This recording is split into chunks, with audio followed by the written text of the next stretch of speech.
Hey everyone, welcome back to the Groot Podcast. I'm thrilled to announce that we've reached a milestone with our 10th episode. It's been an incredible journey exploring various topics and conversations with inspiring guests all over the world. In our latest episode, I had the privilege of sitting down with the esteemed Amit Paranspe, a thought leader and a tech enthusiast with a passion for innovation. He also is very much passionate about aviation and aviation infrastructure development. Amit is also known as the Twitter Samrat, as he is very much active within the space of Twitter and frequently makes thoughtful and analytical posts about tech, AI, aviation, policy, etc. Amit's insights have been widely appreciated, and his contributions to the tech community are truly remarkable. He often conducts discussions with high level dignitaries and attends conferences and events with notable personalities across India and around the world. From his extensive experience to his thought provoking perspectives, our conversation delved deep into the realms of technology, aviation, entrepreneurship, economics, economic policy, and beyond. If you're unfamiliar with Amit and his work, I highly recommend checking out his Twitter page, his LinkedIn page, and his blog, which I'll link in the description below. He shares valuable insights and engages in thought provoking discussions on these social media pages. I hope you enjoyed the next episode of this podcast. And if you do enjoy this podcast, please do subscribe and stay tuned for further episodes. Let's begin. Or any interviews recently? Or Uh, not generic ones. I mean, I did a panel discussion 2 days back, but that was specifically about Pune and AI and things like that. okay, Not okay, a long podcast. yeah, yeah. So my guest here is Amit, and Amit is currently a member of the executive committee for the Chamber of Commerce of Industries and Agriculture in Pune. And he has founded multiple companies of his own, and he also has his own Twitter, LinkedIn page, and his own blog. And I'll link that in the description below. And he's also known as the Twitter Samrat. He posts quite frequently on Twitter. And he received his bachelor's degree in mechanical engineering from IIT Mumbai. And then he shortly went on to pursue his master's in engineering management at the University of Wisconsin-Madison. And Amit is an aerospace geek, and he's very well informed about key infrastructure developments in India and across the world. And India is currently undergoing a major infrastructure boom. And he recently also attended the inauguration of the new airport terminal in Pune. So the key focus of our conversation today will just be around the rise of in the number of infrastructure projects and some of the policies the government is adopting towards reforming this country's infrastructure. And it will also just lean a little bit towards the aviation sector. So yeah, I mean, thank you, Ahmed, for giving me your time, and we can begin. Thanks, Aman. Great to join you on this interesting initiative.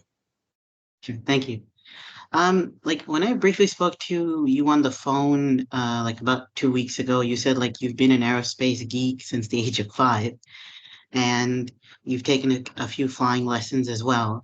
So, like, what kind of specifically fascinated you about aerospace engineering or aviation since a very young age? Yeah, I think I've always been a big, as you said, I've always been a big fan of not just aviation but transportation in general. I mean, stuff that moves. I guess so. Whether it's cars, trains, planes, as that movie was, planes, trains, and automobiles. And I've definitely been an engineering geek, I guess, to start with, since I remember. I said 5 because probably since first grade, since I remember. And anything which had an engineering component to it, where stuff is moving, stuff is doing things either mechanically or electronically, and later on computationally, was of a huge interest to me. And obviously, I mean, who wouldn't be interested in a plane? That's even more fascinating than a car or a train. Just the sheer fact that something as big as this is flying smoothly. So yes, as I said, since I remember, practically, I've been a huge fan of aviation and planes. And mind you, back then, and I'm talking about the 1970s, uh, back then, flying was not as easy as it is today. It was quite expensive for India. I mean, today, and we'll talk about it, flying has become quite affordable in India, especially in the last 10 years.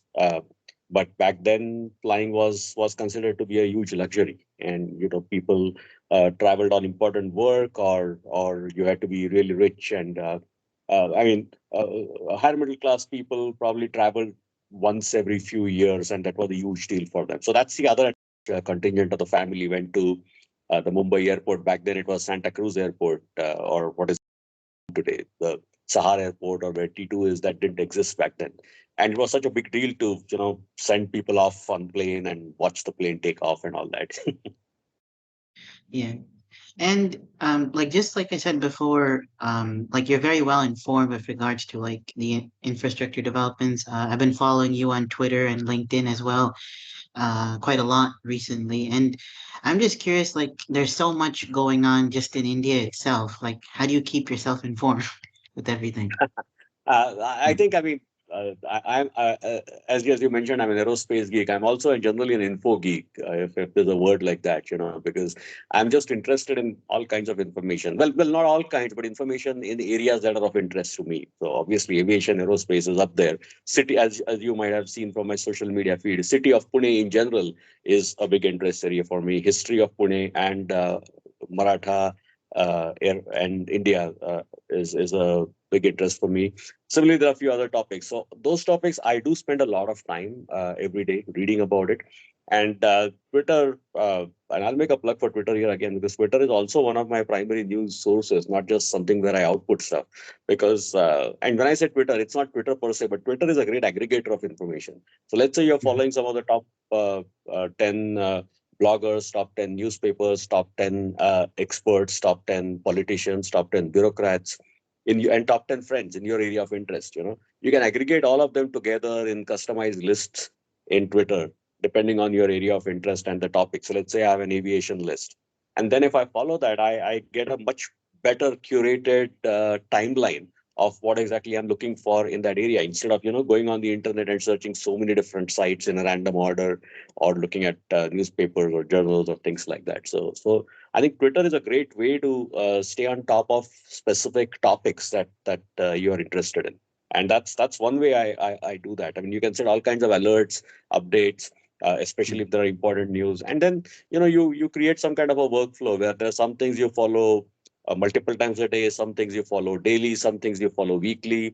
some things you follow at an even lesser frequency, depending on the importance of that, and depending on the kind of news they update at what frequency they update. And if you follow that kind of a process, then I think you can stay on top of a lot of things that are of interest to you, irrespective of what the topic is. Correct. Correct. Um, just like one thought just occurred to me. Like, I mean, obviously, Twitter has been transformed into X by Elon Musk over the past, I think, year or so. Has it like since Elon Musk took over Twitter? Like, do you think it has changed your experience at all on Twitter? Or is it like the Yeah, I same? think I get that question a lot, and honestly, it hasn't changed a whole lot for me, because I'm one of those super users of Twitter, and I use very specialized features, lists. I'm generally not a fan of algorithmic timelines, whether it's on Facebook, whether it's on Twitter, whether it's on any social media. I mean, algorithmic timelines are bad. They're addictive. They don't provide you the information that you should be reading in the first place. And one of the things I like about Twitter that existed from the pre-Elon Musk era, and Musk has continued having that, are capabilities like lists, or going with a non-algorithmic timeline, where you can follow your entire list of people you're following, or subsets if you're using lists, in a chronological timeline, like you would in an email inbox, for example. And that is very important, because then that gives me a good experience of cutting out all the noise. I mean, Twitter is an extremely powerful medium, but I see when people get frustrated with Twitter, that there's so much noise, there's a lot of needless garbage, there is unnecessary discussions, and you can pretty much filter all of that out if you stick to a chronological timeline, a self-curated timeline, and don't go to the algorithmic timeline that Twitter provides. I think Twitter does a much better job than Facebook of controlling your timeline if you know how to control it. And so to me, those features haven't really changed a whole lot. So things haven't really changed a whole lot for me in that sense. Okay. So coming back, like in the introduction, I just stated like you attended the inauguration of Pune's new airport terminal, and like what have been like some of your thoughts about this new terminal? Is it as opposed to the old one? Like, will it be able to boost regional connectivity or international connectivity for the people of Pune? And on LinkedIn, you also just kind of said like it's a temporary solution. A new airport is still needed, and for years we've been waiting for the new airport in Purandar. So I just kind of like have two questions about it. Like, what do you think about the new terminal, and like why is it taking so long in Pune for them to get a major international airport? Like in Mumbai, even though like a severe scarcity of space in Mumbai, but yet they're building a new airport in Navi Mumbai as well. Lucknow also got a new terminal, I believe so, and in Noida as well, we're gonna get the Jawhar International Airport. So like, what is it Right. about Pune, which is why is it taking so long? So, so you touched upon my one of my favorite topic and favorite topic of interest, and also favorite topic of frustration and consternation over past so many years. So I think I'll have to give you a slightly longer answer on this one because I'll have to set the context and a little bit of history of where we are at right now. So if you go back over 20 years, literally, in the late 90s or around 2000, and I was in the US at that time, the first discussion of a new Pune airport emerged, and that was a good thought process by the authorities at that time because even before that, we always knew that the current airport in Pune was a temporary solution. And the reason why we say that is all of us know that the current airport in Pune is essentially a defense airfield. So obviously, the first priority of using that airbase is with the defense, and they use it extensively for a variety of their missions, including training for the Sukhois and many other objectives. So in some sense, they are doing us civilians and civilian airspace a favor by giving out few slots. So all this was fine when there were just a few flights coming out of Pune. But as the flights were increasing, and 25 years back, people had the foresight to think of it that way.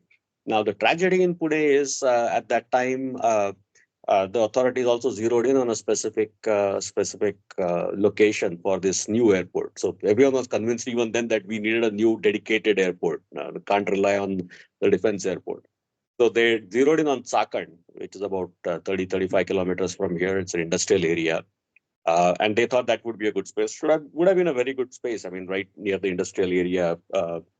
But and I didn't really understand it exactly what was going on. I wasn't even here at that time in India. I was in the US. And but after a few years, they realized for whatever reason that you can't do land acquisition in Chakan.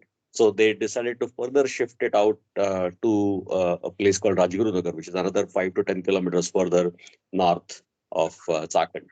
And after a few years, you ran into the same issue there that the land acquisition wasn't there.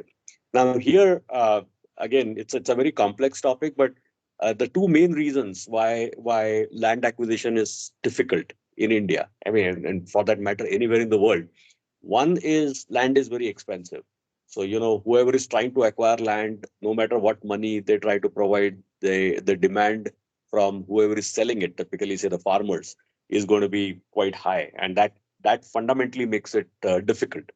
And second thing is you need, especially in India, you need a very strong political will because India is a democracy. I mean, you government can't just say I want this land and I'm going to remove people. We are a democracy. We can't do that. So they have a lot of the people who don't want to give up land have a lot of recourse in terms of filing cases and legal appeals and things like that. So you need strong political will and you need strong monetary incentives to do that, and that has been lacking in Pune even now. So Pune, I mean, one of the Pune has been hugely successful in industry. and in software over the last 20 years. And as a result, and of course, the Mumbai-Pune belt is the most is one of the richest industrial areas in the country, the most urban regions in the country, and as a result, it's also the most expensive land in the country.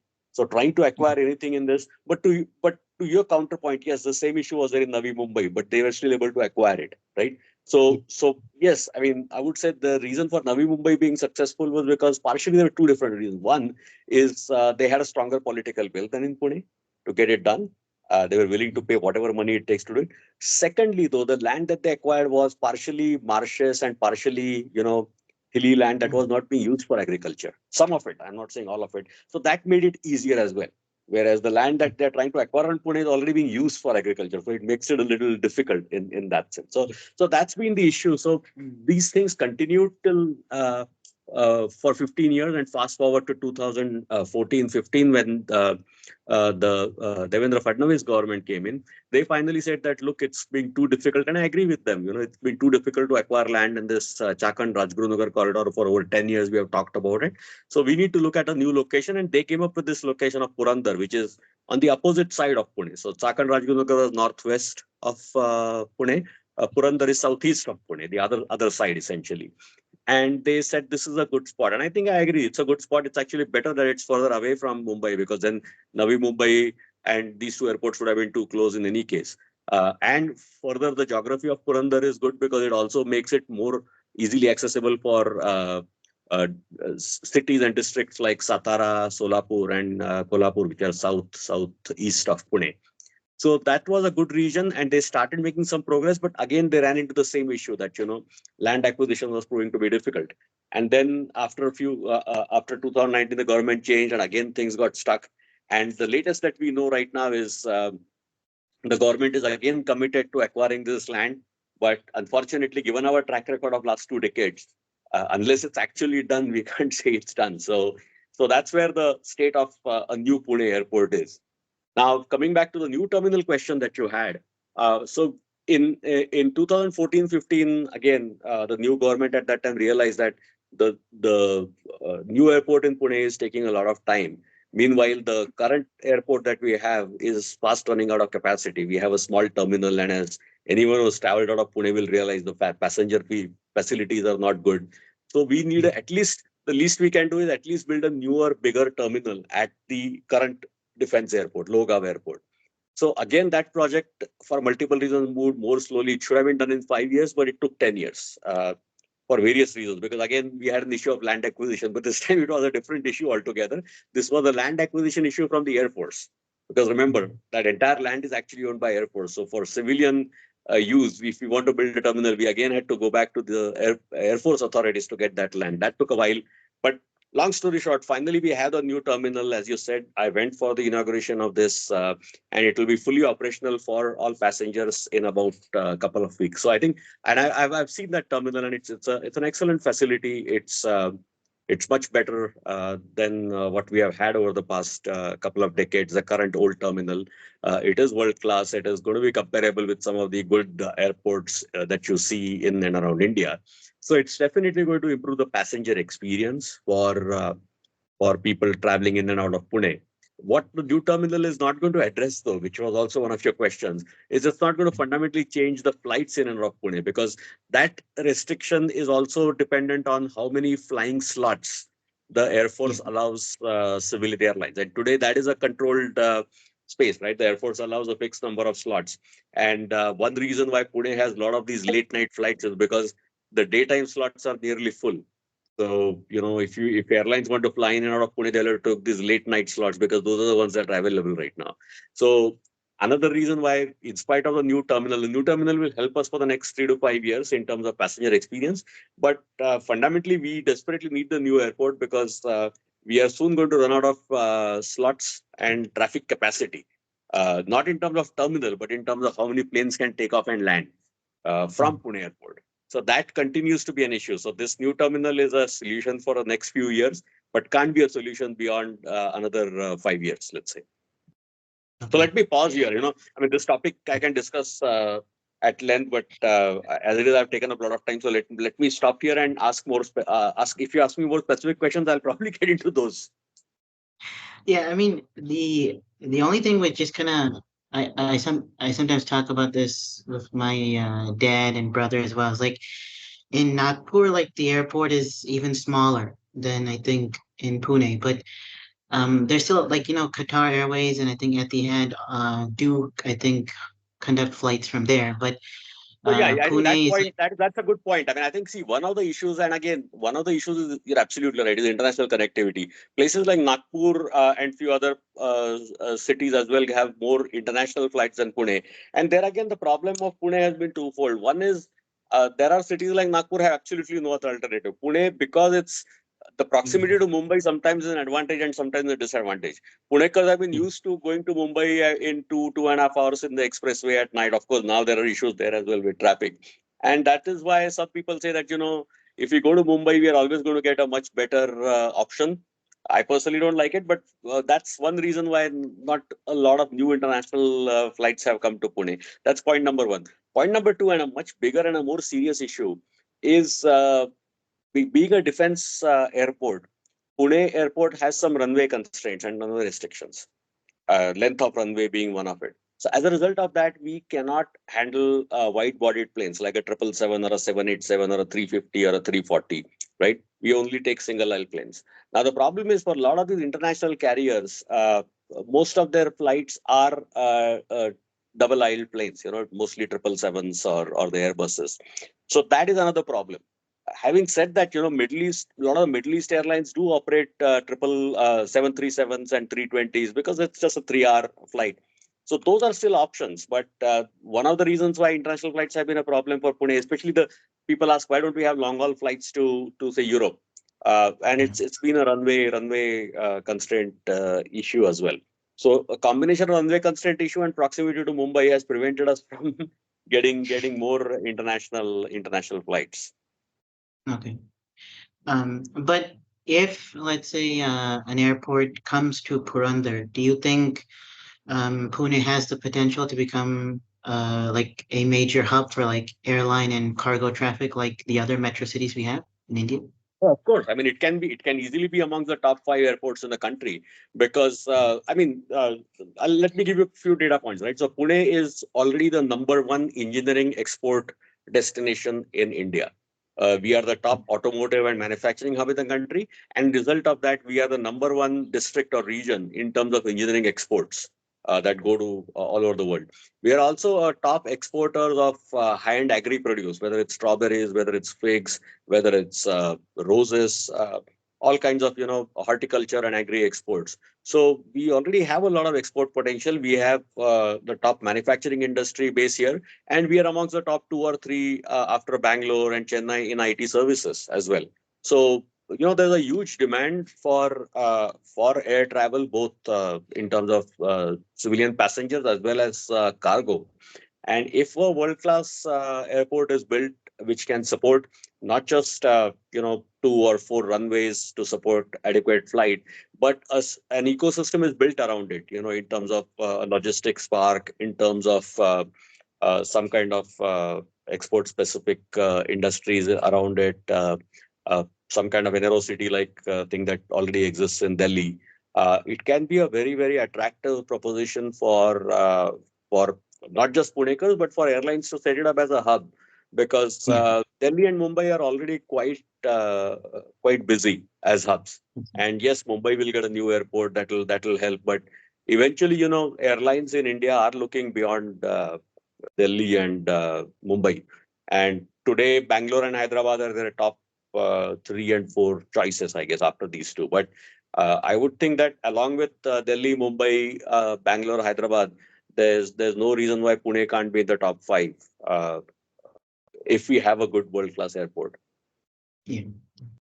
And just as you said, like Pune is like an engineering hub, and it is home to like many aerospace companies, and yeah, like including Tata Advanced Systems is here. DRDO also has a few departments here which are involved in a lot of cutting edge research. Many new companies are also coming to Pune to set up like their workspaces. And in my opinion, like, many people say Bangalore is like the Silicon Valley of India, but I think Pune is also becoming the next Silicon Valley of India. What do you think has made Pune like a more attractive area for companies to come here and establish their operations? I think this Pune versus Bangalore topic has been discussed for a long time, and it's an important topic. And I think uh, the two cities share a lot of similarities in terms of everything from weather to originally being much smaller cities compared to the likes of Mumbai and Chennai and Calcutta. If you go back 50 years back, and have fundamentally great educational institutions. Great research facilities, and as a result, they have been these. No surprise that these have been technology leaders. Bangalore obviously is gotten significantly ahead of not just Pune but pretty much most other cities. If you look at specifically the IT and software area, I would say Bangalore is probably 2 to 3 times of Pune and most other cities which are at number 2 and 3 spot, whether it's Chennai or Hyderabad. But Pune can be a strong second in some areas. In fact, it is in the top five in certain categories of the IT services and software area. And the same advantages that hold for Bangalore hold true for Pune as well. Uh, Ultimately, you have to look at these 4 or 5 things, which is, do you have the talent? Do you have good quality of life? Do you have good research ecosystem? Do you have large established companies because they can then help to drive smaller companies? So that whole and do you have venture capital, risk capital available?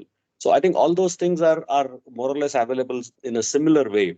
Of course, uh, going back to our issue of airport, one reason why Pune has hurt a little bit over the last 10, 15 years, we could have been much closer to Bangalore, if not where we are at right now, because there are some multinational companies in the IT software area that have stayed away from Pune or have Pune centers which are not as big or not really India HQs.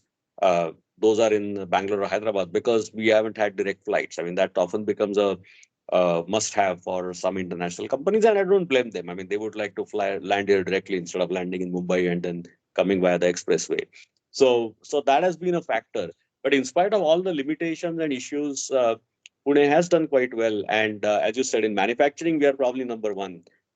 We have all the top world majors, whether it's Volkswagen, whether it's Mercedes, now Hyundai is setting up a big plant. We already have a big plant from Chrysler, Fiat, Citroen, Stellantis, which is the new company, and of course all the big India majors, Tata Motors, Bajaj, Force Motors. So uh, automotive manufacturing, we are clearly number one in any case. So there's a lot more potential for us to expand further in IT and software if we get better connectivity from the current airport and eventually if we get this new airport.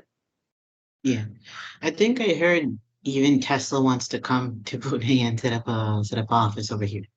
So there's been a lot of discussion and speculation on it. I think the honest answer is no one knows, but we do know that Tesla has set up a small office in Pune. That's most likely a small sourcing or some kind of understanding the market, a small office, and that makes sense for them because one of the discussions that the government of India has been having with Tesla for a long time is, I mean, Tesla has been obviously lobbying for a lower import duty to make their cars more attractive, affordable in India, and the official details are still not out there from what I'm reading in newspapers.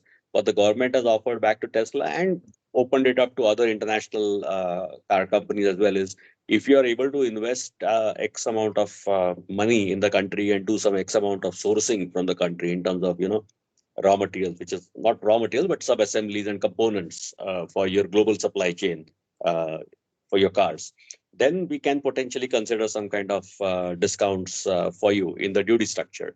And that's where the discussion is. And I think Tesla set up a small office in Pune for that reason. I think they're probably evaluating the supply chain that's here. And obviously, Pune has the biggest ecosystem of suppliers since we have the biggest presence of all the auto majors. Consequently, all their suppliers also very much here, and that's where they're at. But I think, given the way the discussion is going, again, from what I'm reading, I don't have any other information.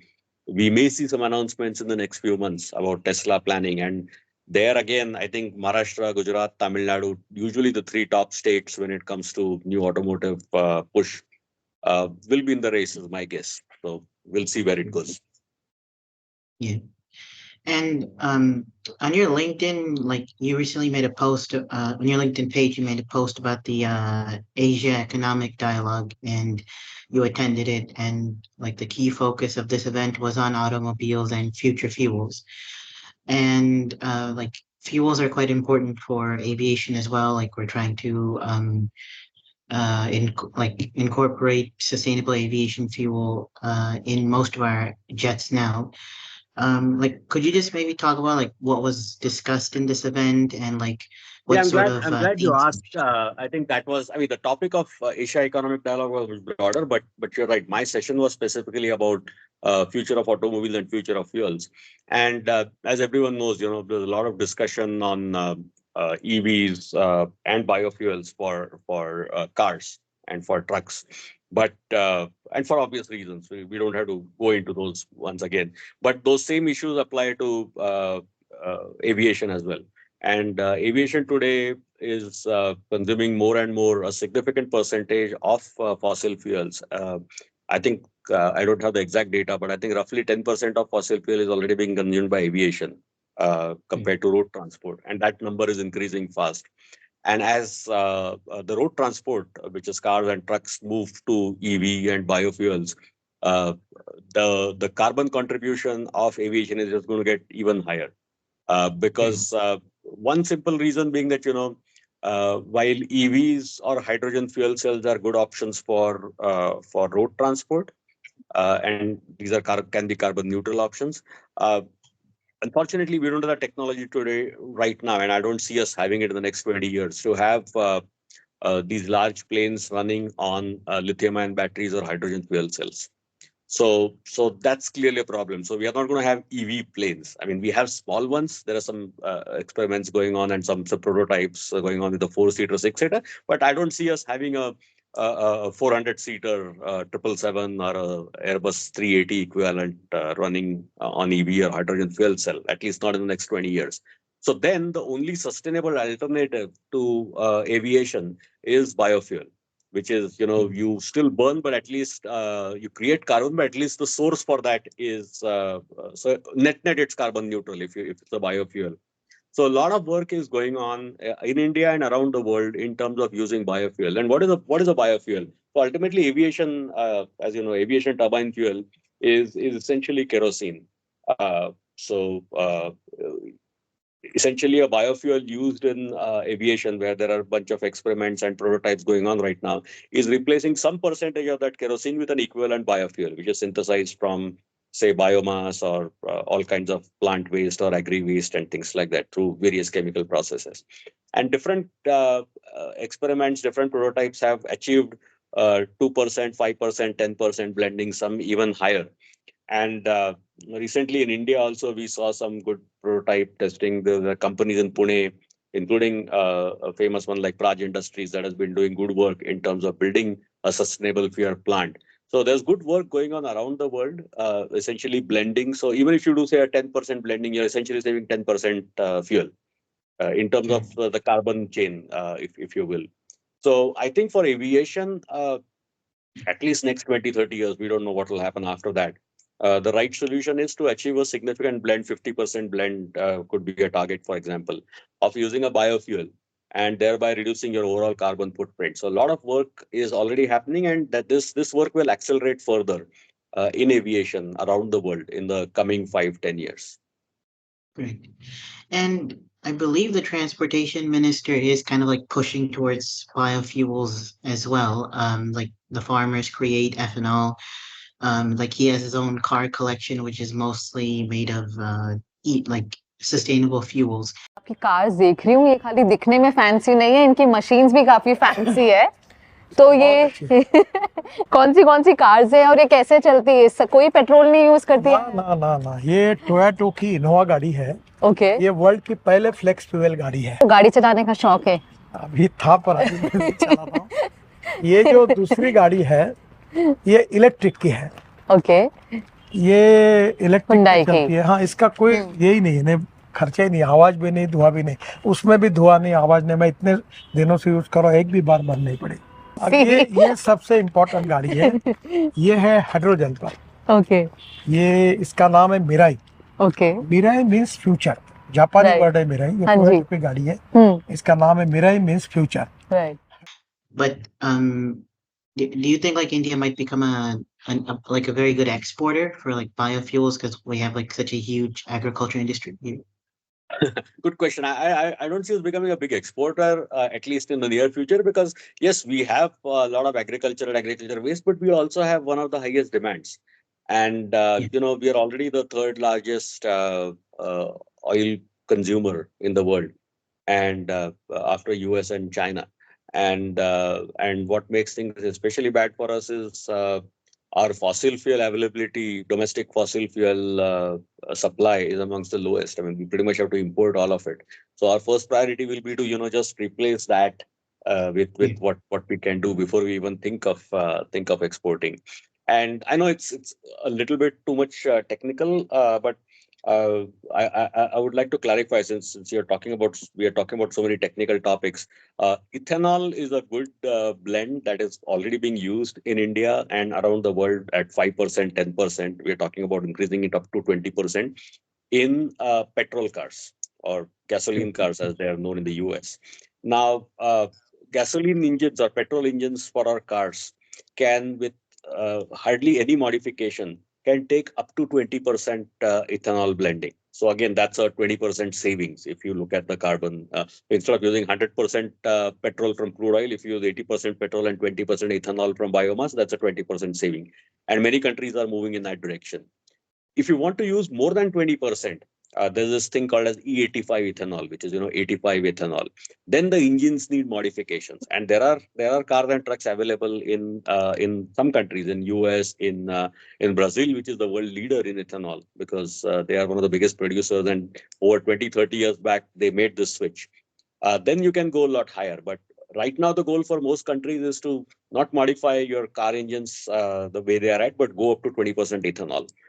Aviation, on the other hand, jet engines use a different fuel altogether, which is kerosene, which is a slightly longer carbon chain than ethanol, which is typically C7, C8. Ethanol, kerosene is for people interested in chemistry is probably C10, C11, C12. So we have to create equivalent biofuels from it. It can't be ethanol. There's a slightly longer chain, but produced in a similar way and from similar sources like biomass, just as you have biodiesel.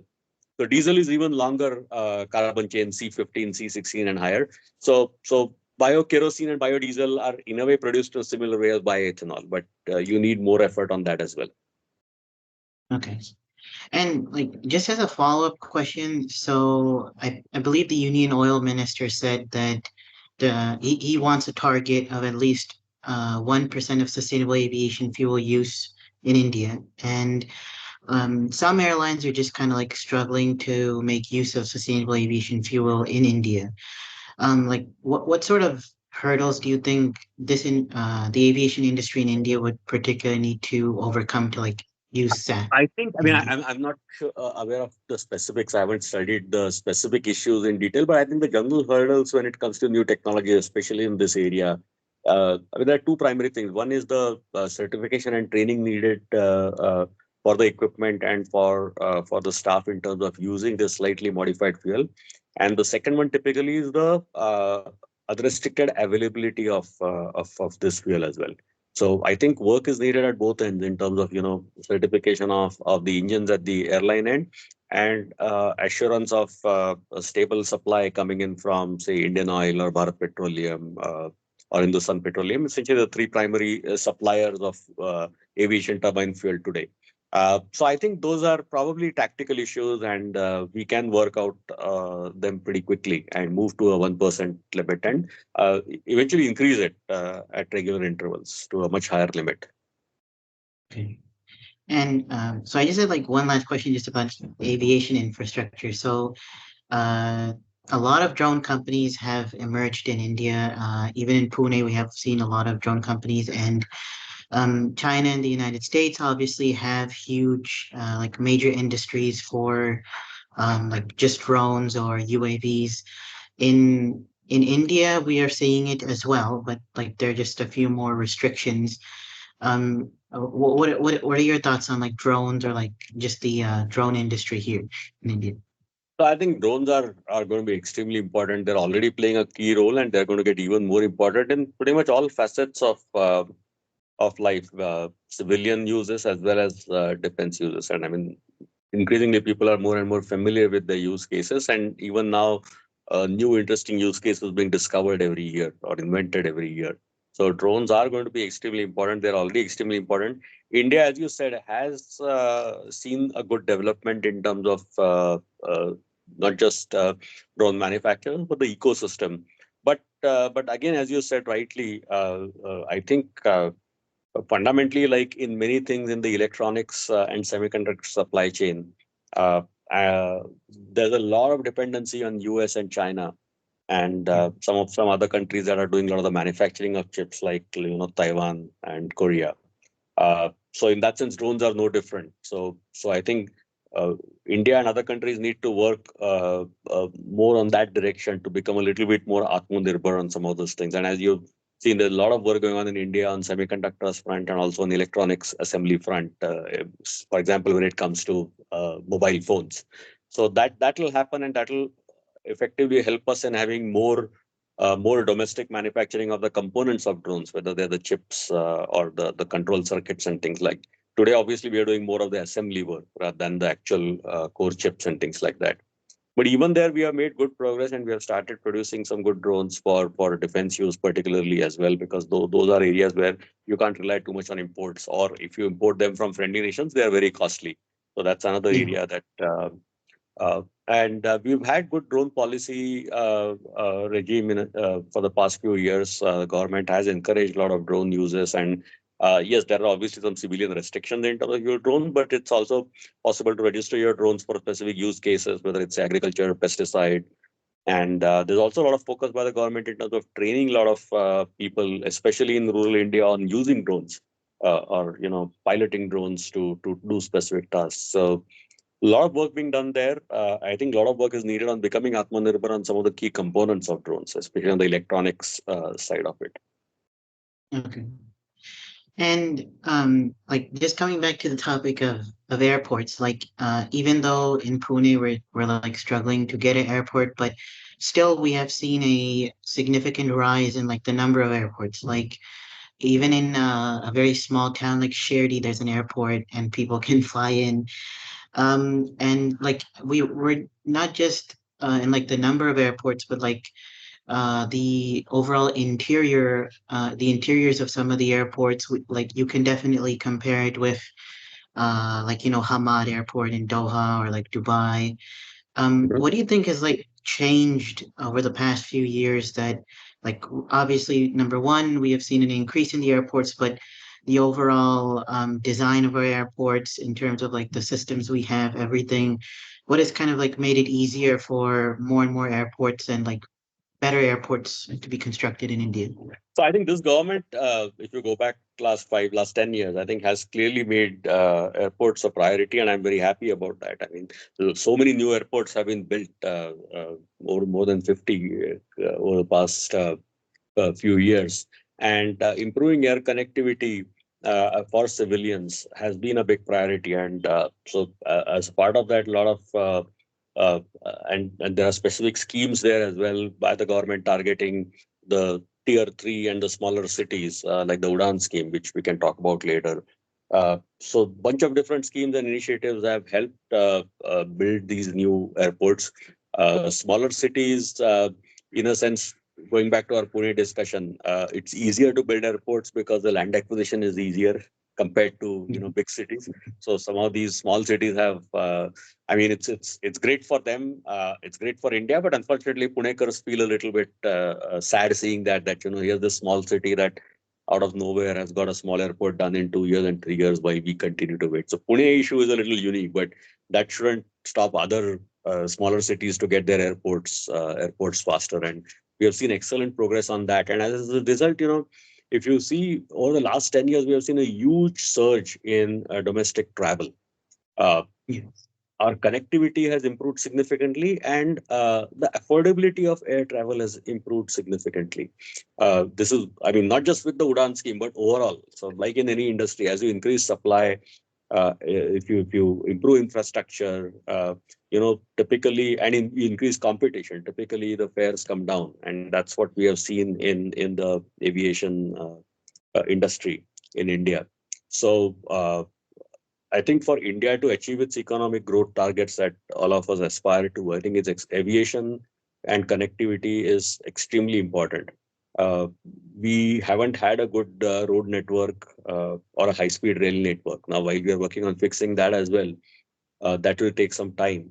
So in the meantime, aviation becomes even more important for providing connectivity to not just the metros, but especially to these district headquarters and other small places in and around India. And to that extent, Indian aviation is now playing a very important role.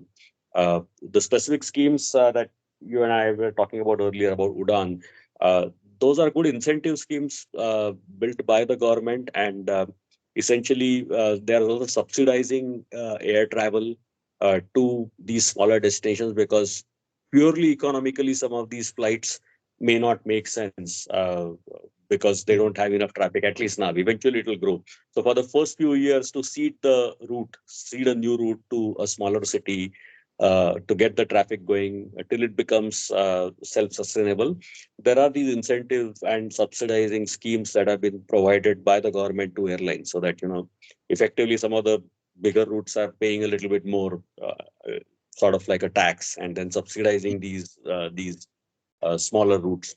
But that's fine, and this is not a long-term thing. It's just to get them off the ground. And as these cities develop with the flight connectivity, the traffic increases, they will also become self-sustainable. Great. Yeah, I mean, like the biggest change, like at least I've noticed over the past 10 years is just like when I was small, like Mumbai's airport was not the best airport in the world. Like the terminal was like a little bit run down, but now the interior is so much better. Of course, I Even mean in now today, especially if you look at the newer Mumbai, Delhi, and the new Bangalore airports, we were world class. We're better than world class. I mean, our yeah, airports now look better than most US and European, and they are actually even in terms of facilities and features, right? And in terms of yeah, air traffic, I mean, I know I can go back a lot further than you can, because my earliest memories of Pune airport go back to the late 70s, and that time Pune airport had just one flight every day. There was just one okay, flight to Mumbai. That's it. From there, today Pune Airport is close to 200 flights a day. So yeah, that's the kind of growth that we have seen in Pune and in Mumbai, and most. Mumbai today handles 1,000 flights a day, which yeah, was probably less than 100, not too far back. So we've seen amazing growth, and we will see more growth if we have more infrastructure, like more airports and more gates. So as you know, for example, Mumbai airport hit its near peak capacity 5-7 years back. Uh, about 7 years back, Mumbai was the busiest airport in the country. And mhm, Delhi overtook Mumbai, for the simple reason that Delhi airport then had three, now has four runways. So had no restrictions in terms of adding more flights. Mumbai has one active runway. It has a second runway, but that's an intersection runway. So effectively, it has one active runway. And it has a world record today. And it's not a world record to be proud of the world's yeah, busiest single runway airport. And that's 1,000. yeah, And that's really, I mean, 1,000 flights in 24 hours. So that's like 40 40 flights an hour. So yeah, that's 20 takeoffs, 20 landings in an hour. So that's really cutting it very close. So, but because of that, Mumbai was not able to expand over the last few years, and Delhi went ahead. Now, once we have Navi Mumbai, I think there's a good chance that Mumbai may again get back to at least close to Delhi, if not ahead of Delhi, in terms of total air traffic. okay. And like currently in the country, we only have a total of 6 airlines. And two airlines of the six, two airlines will be merging with Air India. And Go Air shut down. Jet Airways is also not showing any signs of coming back. And many people are worried about like the rise of monopolies in the aviation industry. And on another podcast, Sanjeev Sanyal, who's like the economic advisor to PMO, they said like this situation we have in the aviation industry is like due to creative destruction. Like they don't. Interestingly, where they don't allow this churn to happen. And that happens to be, interestingly, their internal civil aviation market. It's aviation. Aviation. So the airlines industry in domestic airlines industry of the US is ironically not a sector where this creative destruction happens, even though they claim to allow it as a general principle. Now, the result of this is for all to see. If any of you have ever been to the US, you will find that they have terrible domestic airlines. I mean, they're really pathetic. I mean, even the worst Indian airline is better than their best. Why does this happen? Because they don't allow this creative destruction thing to happen. Whereas we are allowing this creative destruction to happen. Good guys are coming, bad guys are going. This is, and every time somebody goes bust, you will hear, oh my God, so many jobs went. Yes, at that point in time, it is hard. And that's why there is a temptation to try and go back to some sort of a top-down control model. But except under extreme circumstances, you should allow this to happen. To really intervene in terms of like keeping more airlines in the industry. It just, the creative destruction like helps improve like quality of service, because the most of our airlines are like better than European airlines or American airlines. What's your stance on that? Like why is it difficult to like survive in the Indian aviation industry?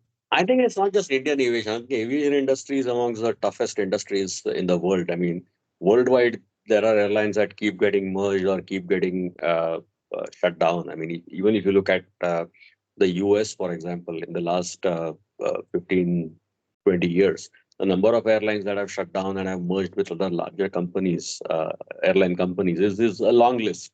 And fundamentally, it's a very complex industry. It's an industry that in many years doesn't make break even or loses money, makes good money when business is doing well. So in general in business and especially in airlines, there's this issue of airlines shutting down and or merging with other players is common. It's not uncommon. Now, coming back to the Indian market scene, yes, it's not ideal to have one large player having more than 50% of the market share. I mean, today, the largest player in India has more than 60%, which is not ideal. But I agree with Sanjeev. I mean, government shouldn't intervene in this. What the government should do in any business, including airlines, is improve ease of business. And by that, I mean, make it easy for all airlines to operate at a competitive level playing field, and also enable new airlines to come into the market. So if someone is showing interest to start a new airline, and we have had few of those examples, like Akasa Air, for example, came up a new one. So the government should just be in the business of keeping a level playing field and encouraging new startup airlines to come into the market, and then wait for the market forces to take care of whoever's running the best airline will survive. The others won't. But yes, from a consumer standpoint, obviously having more airlines and more competitive airlines is always good, because that helps on the fare front and on the choices front that are given to the consumer. Yeah, I think now two more airlines are coming in. So we have Fly 91, and I think its base will be in Goa, and Right. I think one more airline's coming out of UP, and they're going to use Noida International Airport as their hub. Right. So I guess that might bring some more There's competition. another small one. There's another small one called Star One. I don't know if they're out of Hyderabad or somewhere. They're also flying a lot of smaller routes again, Kolhapur and Jalgaon and things like that. So yeah, there are a few smaller airlines on the anvil as well. Okay. And so like not just with aviation, but India is also becoming a like major manufacturing hub for aerospace. So Boeing recently launched a major R&D center in Bengaluru. Airbus is also planning on coming to India to start manufacturing. So what do you think is just kind of like encouraging Boeing and Airbus to like come here, like the two biggest players in the So I market? think two things. I mean, I think, sorry, I didn't touch upon this. You had asked me part of this question earlier as well related to Pune, but let me first answer it in the context of India and then also talk about Pune. I think, as I said, India is the third largest aviation market and can get even bigger. And last year, as everyone knows, we as an Indian Airlines placed one of the largest orders ever for planes with Airbus and with Boeing. This was the Air India order, and then Indigo also followed up with a similar large order as well. So clearly we are buying a large number of planes, and essentially there are only two major players, Boeing and Airbus, from whom we are buying these planes. So when we are buying all these planes, we obviously we have any country would wish to become more Atmanirbhar in areas when there's so much import. And this is not just commercially it makes sense, economically it makes sense, strategically it makes sense to have more of the industry located in your country. And as a result of that, we have been pushing the manufacturers to start some activity here. And we have made some good progress, because if we are buying such large amounts from them, they better also, invest more in India to create sub-assemblies, create parts of their supply chain. I mean, remember, aviation industry has one of the most complex global supply chains in the world in terms of the sub-assemblies, in terms of the millions of parts and things like that. So we are obviously pushing Boeing and Airbus to, and they have started to set up more sub-assemblies and plants, and who knows, eventually even some assembly plants, final assembly plants can come here. That will take a while, but if we are such a big market, we definitely should drive that. And the second important point is aerospace industry is a complex industry which requires deep domain expertise and talent. And again, that's an area where India is amongst the top countries in the world. We have excellent engineering talent. That talent can be groomed for specialized industries like aerospace. And so then we have the ideal combination, right? We have a huge demand and we have a great supply of talent. Then not just for India, it makes perfect sense for the large airlines and the large aerospace players in the world to look at India as an important manufacturing and assembly base. And we have started moving in that direction, but again, in the next 10 years, we'll see a big change in that area in terms of India's contribution in this industry. About Pune, I think we're not as big in aerospace as we are in, say, automotive. We will see some of those sub-assembly manufacturing come here, because some of them share some capabilities with the auto industry. But right now, the way I see it, Hyderabad has done good in terms of setting up aerospace specific industries, the manufacturing part of it. On the R&D side, you're right. Bangalore has seen good investments from Boeing and Airbus both in terms of setting up specific R&D centers. So again, we'll see some in Pune, Bangalore, Hyderabad, some of the assembly work that is coming up for this new Airbus defense small propeller plane that we're building. I think the 205, I keep forgetting the name of it. Yeah. That's coming up in near Vadodara in Gujarat. So, we'll see these clusters develop as well in the aviation industry in India. Okay. And so this question is just like a little bit related to my previous one, but now one other sort of major industry which is coming to India is like the private space industry. And India's first private rocket launched about 2 years ago. The second launch is also it just took place a few Was months supposed to ago. happen last week, but got postponed. Yeah. Yeah. And in the US, like we've already seen huge amounts of success with the private space industry. Elon Musk is like being very aggressive in terms of like pushing forward for like more test flights. But in India, I think ISRO has opened up its facilities for the private sector. Do you think like we can see the same amounts of success here as like America or other countries? I mean, eventually we will, but I think we have a long ways to go for that. But we have made an excellent start, and I think there are two areas where we have made good progress when it comes to the private sector and the space industry. So obviously startups, yes. I mean, Skyroot, which did this first test launch last year, and now Agnikul Cosmos, which was trying one just last week, and I think it got postponed by a couple of weeks. Similarly, there are quite a few others. So there are these young startups that are trying to build completely self-designed, self-manufactured space launchers, and that's great. I mean, that is really doing first level R&D and building the entire product from scratch. And that will take time. I mean, that it's a long. I mean, if you look at SpaceX is where it is at today after having worked on this for 25 years. So there's a long gestation period industry, especially for startups. So we need to continue work on that. But the other area that is not talked about as much is ISRO has already made great progress in terms of using private contractors, private industry for building their current rockets, like the most successful PSLV and now the LVM-3 and the GSLV Mark II. Increasingly, more and more components of these rockets are being built by the large private sector companies, whether it's L&T, whether it's Valchan Nirachan and whole bunch of industries. So yes, ISRO is still the final assembler of these, but a large amount of this work is already being done by private industry, and that is only going to increase because that's the only way ISRO can do these large number of launches. I mean, there was a time when I was growing up, ISRO did one launch a year or sometimes even less. Now we routinely see at least one launch a month, and that number is going to increase even more with multiple types of rockets as well. I mean, we are going to be launching PSLVs, GSLVs, LVMs.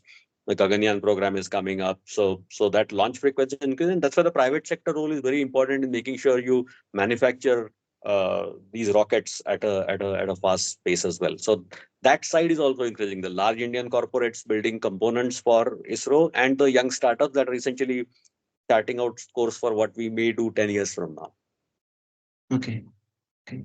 And like just coming back to the interview you had conducted at the Public Policy Festival with the Union Oil Minister, like what were like some of the central themes which arose from that discussion? And like in terms of modernization, did he talk about like some of the elements we need to expedite the process of industrialization in India? No, I think that conversation was focused. It was a short conversation. It was focused more on biofuels and the role of biofuels, and we talked about some of these points: why biofuels are important, why what kind of policies government is doing to further incentivize them for both for road transport as well as for aviation.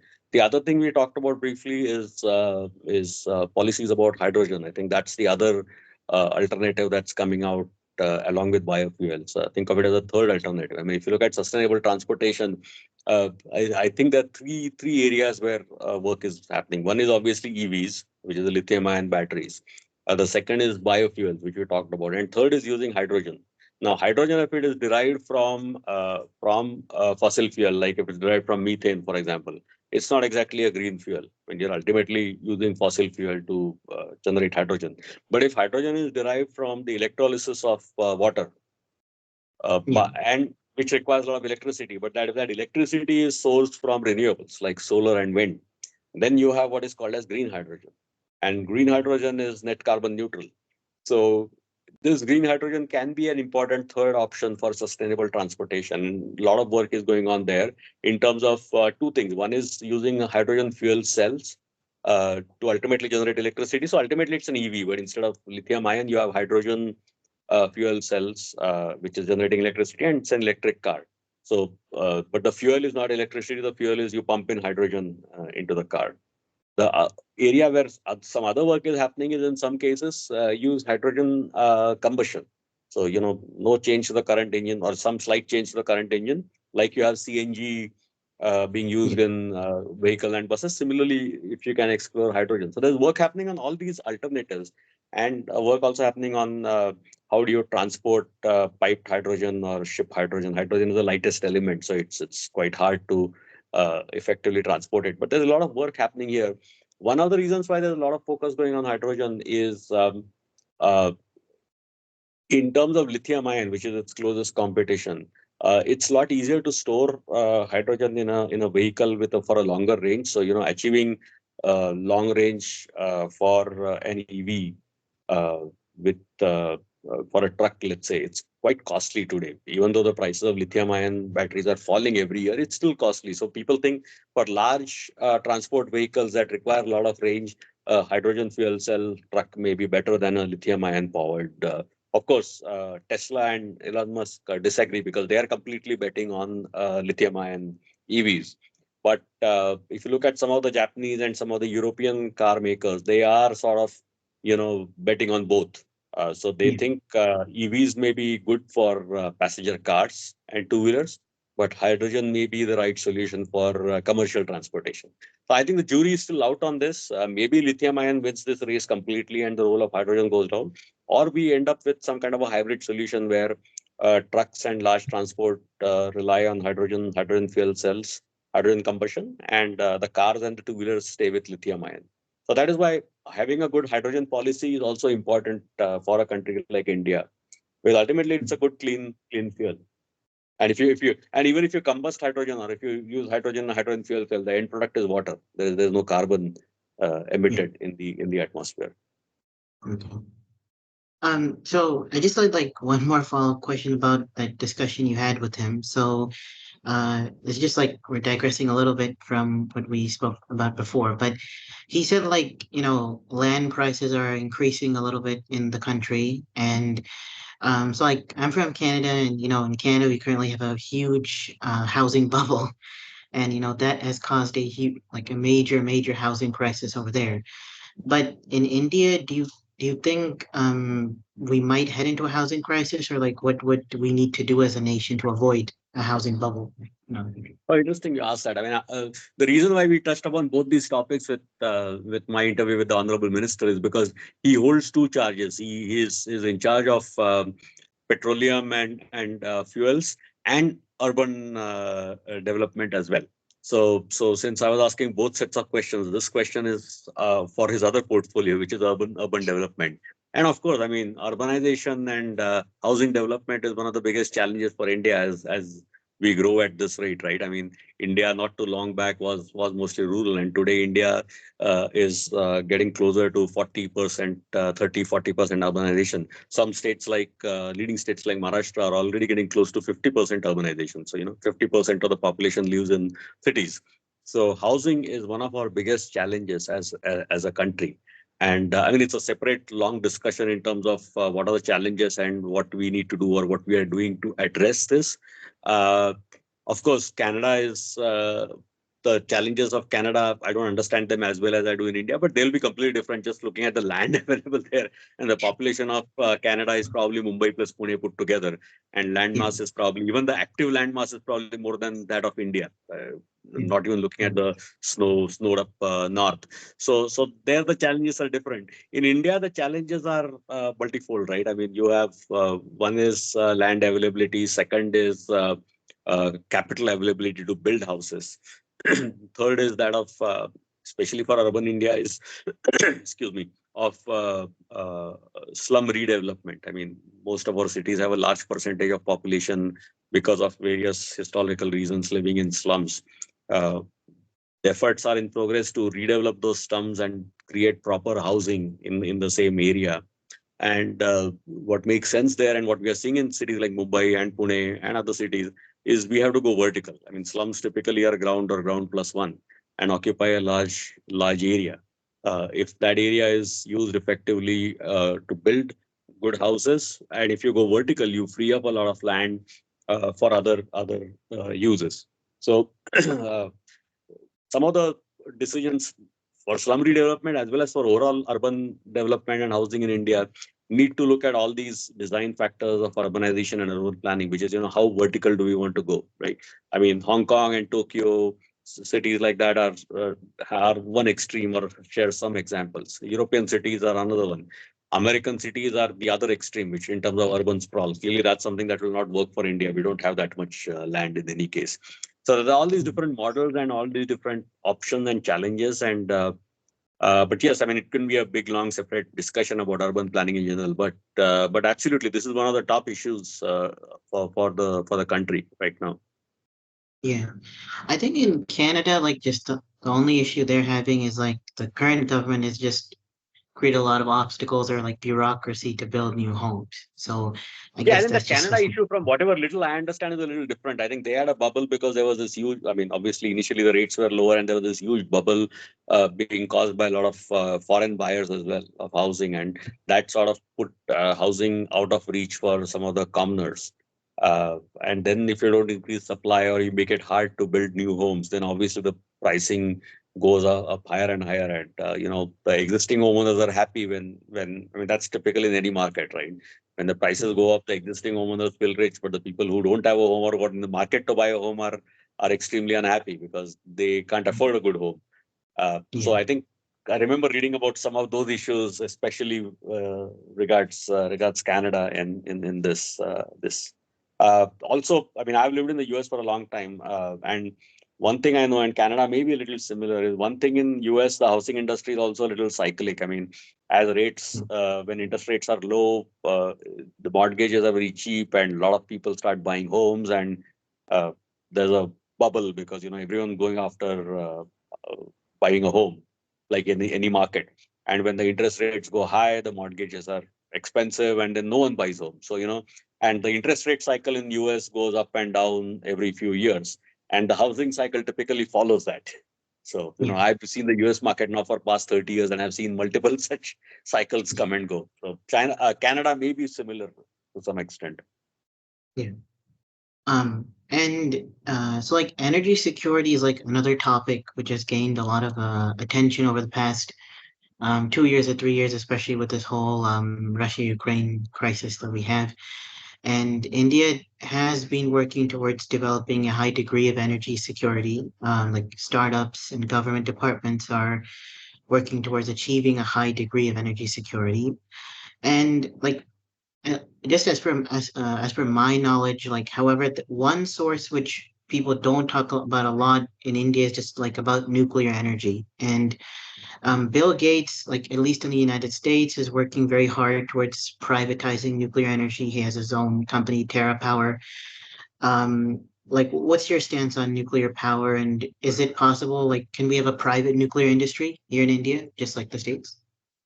So I'm glad you asked about nuclear energy because I think, I mean, I'm not an expert, but I'm a big, I think I'm a big supporter, I'm a big fan of nuclear energy for the simple reason that it's one of the greenest energies that you would find. It has no carbon footprint, and it can power your base load.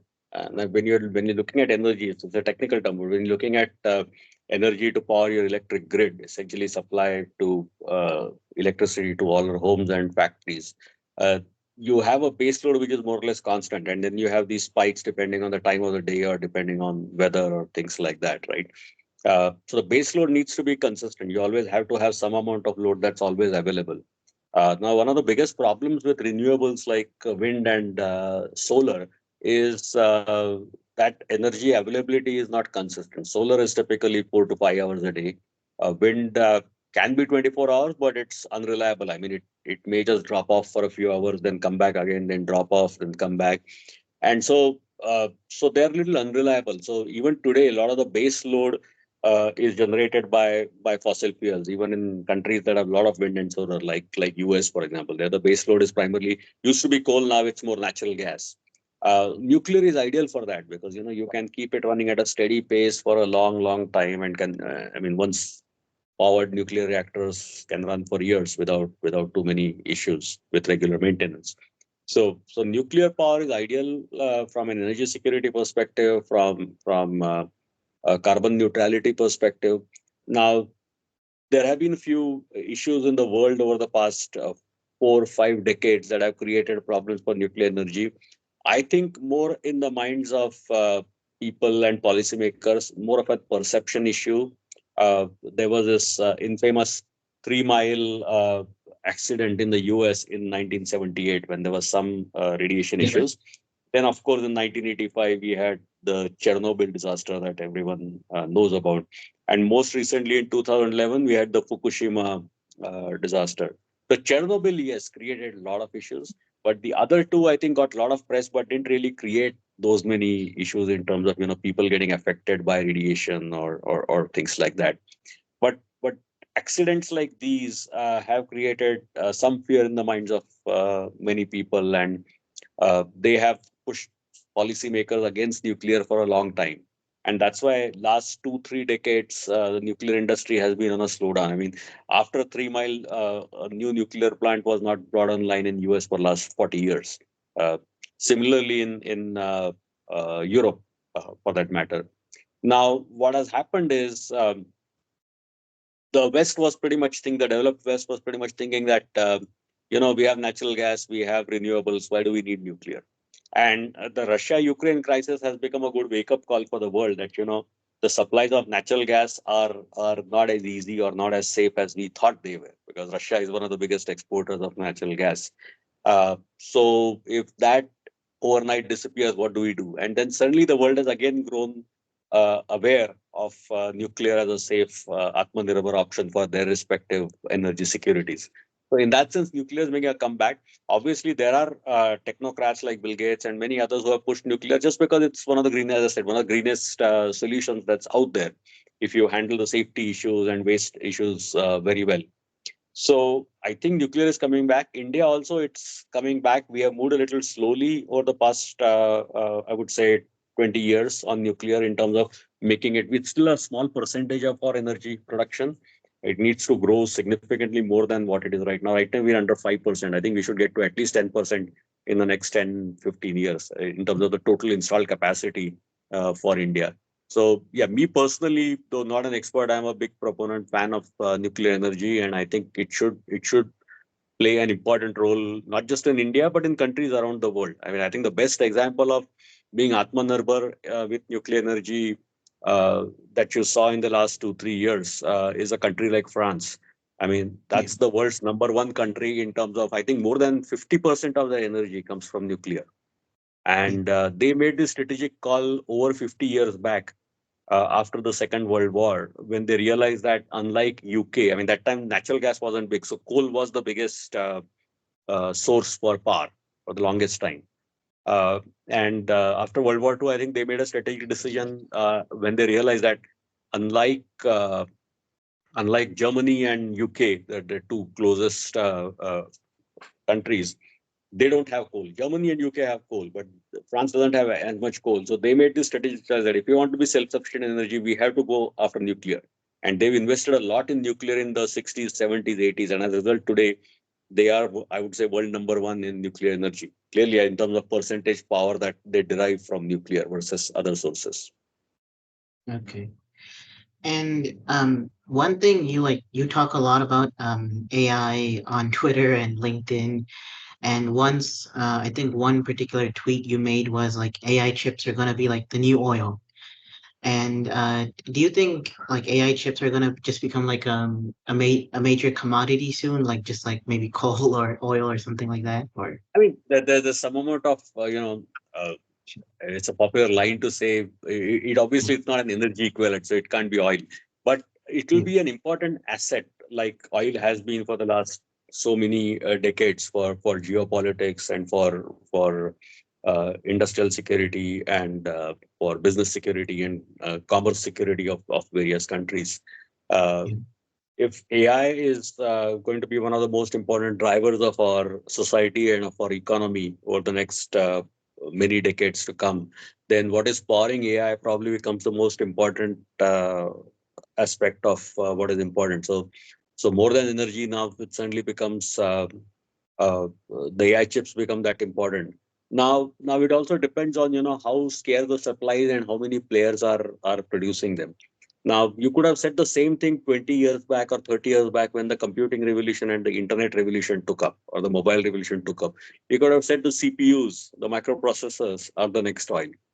And while they have been super critical, there have always been multiple manufacturers and multiple countries manufacturing them to the point that where we didn't see the kind of scarcity that we see today with AI. AI, one of the issues is in general in semiconductors, semiconductor technology has gotten so complex and so expensive that increasingly lesser and lesser countries and lesser companies are able to do it. When earlier you had 10, 15, 20, 50 semiconductor companies doing various kinds of chips. Today, literally, there's only one company that can manufacture these high-end chips, which are used in AI and some of the newest processors, which is TSMC in Taiwan. And when it comes to AI, there's really only one strong company, which is NVIDIA, which is actually designing those chips. So when you have such critical dependency on one or two, and there are one or two others maybe, but when you have such limited availability of manufacturing and designing capabilities, then obviously the scarcity and the importance becomes that much more.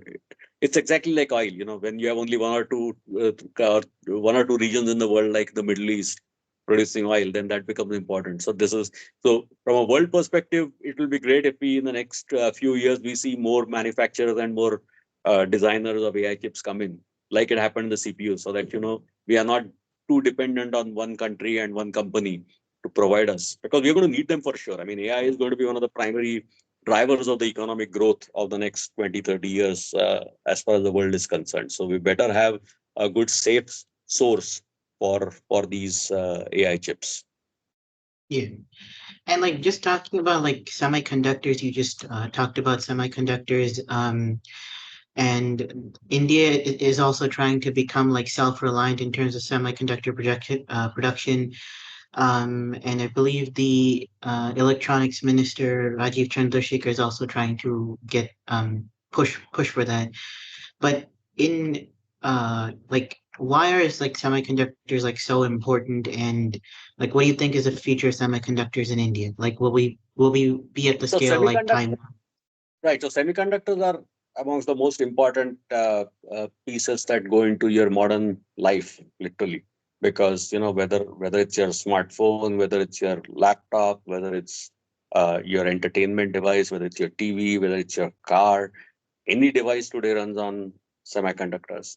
Your cars, for example, 20, 30 years back, you had maybe less than 10 semiconductor chips. Today's cars have more than 100 semiconductors, more than semi ICs and all that. So, they are, without physically seeing them, they are the most important drivers of the modern lifestyle, whether it's a consumer lifestyle or it's the businesses of today. So they are probably the most important components. And again, given the complexity of designing these and building these, increasingly fewer and fewer countries have had the capability to design and manufacture those. Now, that is where when India was a developing country and a poor country, it was nearly impossible for us to build any of this because semiconductor manufacturing, especially, is one of the most expensive and complex tasks. It takes billions of dollars to set up a full-fledged, they're called as fabs, fabrication units, but they're called as fabs where semiconductors are made. And so there's a reason why we didn't have those fabs. And there were a few countries in East Asia that did a lot of good investments and policies starting in the 70s and 80s and became world leaders today. Starting with Japan. I mean, initially everything started in the US, but then Japan caught on in the 70s in a big way. And then Korea and Taiwan, and now, of course, China. All of these countries did some good investments in semiconductors 20, 30 years back. And today, some of them are the world leaders, especially Taiwan when it comes to TSMC. TSMC is the world's largest manufacturer of semiconductor chips and also the most complex manufacturer of semiconductor chips. They have the latest technologies, the 2 nanometer, 3 nanometer, where they can make these latest AI chips and latest processors that go into your iPhone, for example. So India is obviously late to this party or race, if you will, but better late than never. I mean, if we are going to be the third largest economy and one of the most important economies in the world and in the strategic community, we need to source all essential things that we need. And we need to become Atmanirbhar. So energy, we already talked about energy. Same by the same token, we need to have some kind of supply chain control over semiconductor. Obviously, we are not going to manufacture some of these very complex chip that TSMC is doing anytime soon. But we have to start somewhere. So we are at least starting with some, government has come up with some excellent policies to finally attract some foreign companies with some local partnerships. So start making at least some of the more general semiconductors that go into your car and all that. So these may not be the most advanced semiconductors that are used for AI or for the latest microprocessors for your phones and laptops, but at least chips that are used in large numbers for cars, for electronic devices, for TVs, and things like that. So I think initially we are seeing a good amount of investment coming in, and we saw three big projects launched recently by the Honorable Prime Minister, the first three semiconductor projects. Similarly, we may not start in a big way with manufacturing, but at least get started with some parts of the value chain. So at least the assembly and test part of, we may not have big fabs on day one, but we can at least do the assembly and test, which are the subsequent phases in the manufacturing supply chain of semiconductors.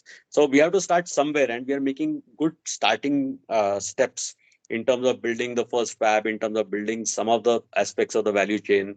And of course, the last part being design. So on the design front, we're actually quite good because for last 20 plus years, we have good design centers for some of the top companies in US and Europe, here in Bangalore and in Pune, designing some of these semiconductors. So we already have the design talent, but we didn't have anything on the manufacturing assembly test front. So now we are going there. It will take time. I mean, this is a long gestation period industry, but in the next 5, 10 years, we can potentially see some Indian company that is doing the entire thing from scratch, which is not just doing the design, but also able to fabricate some of these chips right here in India. So the whole semiconductor mission, I think, is a 20, 30-year mission. But it needs to be done, and we are making small, important steps in that direction right now. Of course, we won't see the full-blown results of this for many, many years to come. Yeah. And so you've like worked in like the entrepreneur, like you've been an entrepreneur for quite some time, and you've seen the growth of many different industries. So like just to, like as a final question, like what kind of advice would you want to give to like young entrepreneurs or aspiring entrepreneurs in India? I think it's one of the best times to be an entrepreneur in India. Just we are one of the most optimistic economies in the world right now. We are one of the fastest growing economies in the world. We have a lot of the right ingredients that we need to expand and continue growing at 6 to 8% in the years ahead. Uh, we are the fifth largest economy in the world. We will soon be the third largest economy in the world. And in spite of that, our per capita income is about one-fifth of China. I mean, I'm not even talking about the West. So we have long ways to go to become a middle income country where China is today. And China was where India was 30 years back, 20 years back. I mean, 30 years back, we were nearly at the same level. So there's a lot that can be done. We have all the right ingredients to do it. And when you have an economy that is so big and growing so fast, that alone creates a large number of entrepreneurship opportunities for everyone involved. So that's the reason why this is the best opportunity. And we have just so many problems to solve in this country. In name a sector, right? Whether it's education, whether it's transportation, whether it's energy, whether it's healthcare, whether it's communication, you name a sector, whether it's entertainment, you name a sector, there are just so many problems, big and small, out there waiting to be tackled. And entrepreneurship is oftentimes the best way to look at some of these problems. Because many times, as you know, big companies are not very fast at looking and solving some of these problems. Oftentimes, it takes an entrepreneur to come in and think of something differently outside the bureaucracy of a large company and attack that problem aggressively and solve it. And we have so many successful examples from around the world over the last 100 years. So simplest advice to entrepreneurs and students in India is this is the best time to be an entrepreneur. But having said that, I'll give a slightly different piece of advice as well. Today, everyone who comes out of college thinks they want to be an entrepreneur. And while from a attitude standpoint and from a perspective standpoint, I think that's absolutely great.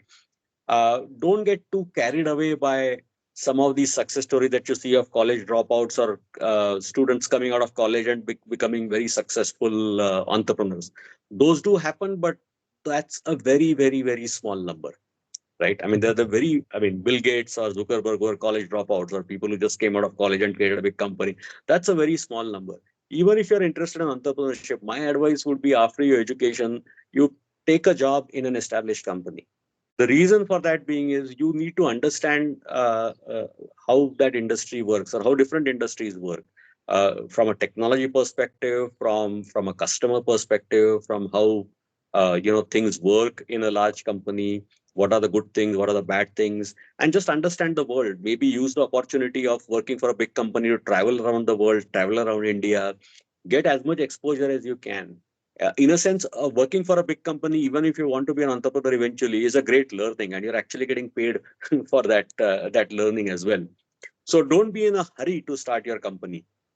Don't start a company for the sake of starting a company. Wait for that idea where you're really passionate about. You can attract a good team of co-founders, and then eventually you'll have to also raise funds and all that. So do that, and build the right skill sets. Again, working for an established company is a good way to do that. You build skills in sales, you build skills in teamwork, in obviously specific deep technology areas where you're working in, for that industry where you're working in. So build all these skill sets, build a lot of contacts and network which are going to be useful for you when you're becoming an entrepreneur, because that is another very important aspect. And then when the time is right, when you have the right idea, when you have the right team in mind, then absolutely go for it. One of the questions I often ask people, because it's an interesting question, that what's the most successful what's the average age of an entrepreneur, successful entrepreneur in the US? Now, India would be a little different, but it's still quite revealing. Most people say that, 25, 30, 35. Well, the real answer in US is more than 40. Okay. So, these are people who are not becoming entrepreneurs fresh out of college. These are people who have worked for 10, 15 years in other companies, maybe multiple companies, and then gotten into entrepreneurship. So I think understand that perspective as well. The third thing is, if you learn about entrepreneurship and have the entrepreneurship DNA in you and understand the core philosophy of entrepreneurship, that will also help you in working in established companies. So everyone doesn't have to be an entrepreneur, but everyone needs to have the entrepreneur attitude. So understand the difference between becoming an entrepreneur and having that entrepreneurship attitude. You will be very successful in big and small companies if you have the entrepreneurship attitude, because that is the key leadership skills that the top bosses are looking at. I mean, in good companies, in fast growing companies, including some of the largest companies in the world, the good people are the ones who take the initiative on their own, like an entrepreneur, and decide what needs to be done. Who, don't wait for your bosses to tell you that, hey, you do this, do that. An entrepreneurial mindset in the big companies, you go to your boss, you go to your peers and say that, okay, hey, I understand this, we need to do this, we need to do this. And a good boss will say, yes, yeah, you do this, I'll support you doing that. So that is what I mean by entrepreneurial attitude. And that you need to have from day one in any job, in any work you do, even if it's a not-for-profit job, any work you do, that entrepreneurship attitude is more important than being an entrepreneur. That will eventually lead you to success in whatever you do, whether you're an entrepreneur yourself, whether you're a big boss in an established company, whether you're running an NGO, whatever. Make sure you cultivate that entrepreneurial attitude. Okay, sure. Yeah, thank you so much, Amit, for coming on my podcast. It's been like almost, I would say, an hour and a half. I've taken a lot of time out of your busy schedule, but yeah, thank you so much for coming. Yeah. Thanks, Aman, a lot. Really enjoyed this. I must compliment you once again for running this excellent initiative. It's great to see young folks like you running such podcasts, and the kind of questions that you asked were, and the follow-up questions that you asked were very impressive, very well researched, and I'm amazed that you're doing this at a young age. So this is really great. Wishing you all the best. You'll do great no matter whatever you do. So, but even if you get busy, do keep running these podcasts, interviewing other people. Even I'll suggest you with some other interesting speakers later on, depending on your topics. But all the best, both for your studies, for your future career, and for the podcast. Sure, sure. Yeah, thank you. Thank you. Yeah. Thanks.